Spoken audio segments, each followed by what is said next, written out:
محدثین فرماتے ہیں کہ اس حدیث سے 4 عناصر اربع نکلے ہیں۔ پہلے حصے میں نبی پاک صلی اللہ علیہ وسلم نے ارشاد فرما دیا گویا کہ علم نافع یہ پہلا عنصر ہے، پہلا عنصر ہے انسان کی ایمانی اور روحانی حیات کا،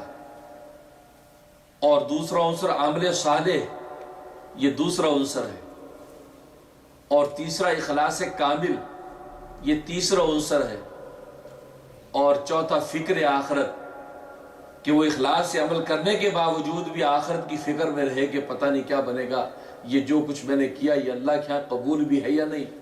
یا یہ نہ ہو کہ وہ دربار شاہی کے اندر پہنچیں اور ساری عبادت لپیٹ کے ہمارے منہ پہ مار دی جائیں، تو اسی فکر آخرت میں مرتا ہے۔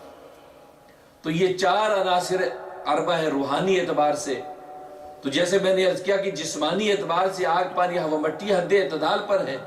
تو انسان جسمانی اعتبار سے صحت مند ہے، اسی طریقے سے اس کا علم نافع، عمل صالح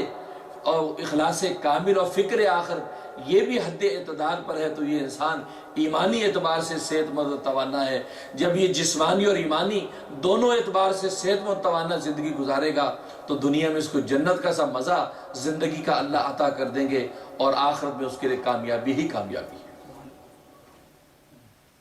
اور مومن کے لیے بس یہی ایک وظیفہ ہے دنیا میں کہ انسان اپنی جسمانی صحت کا بھی اسی طرح لحاظ رکھے کہ وہ ان عناصر اربع کی تشخیص پر نظر رکھے، اور جو ماہرین ہیں ان سے اس کی تشخیص کرواتا رہے کہ میری جسمانی کیفیت کیا ہے۔ بالکل اسی طریقے سے روحانی اجزاء اس کا بھی لحاظ رکھے، اس کے بارے میں بھی فکر مند رہے،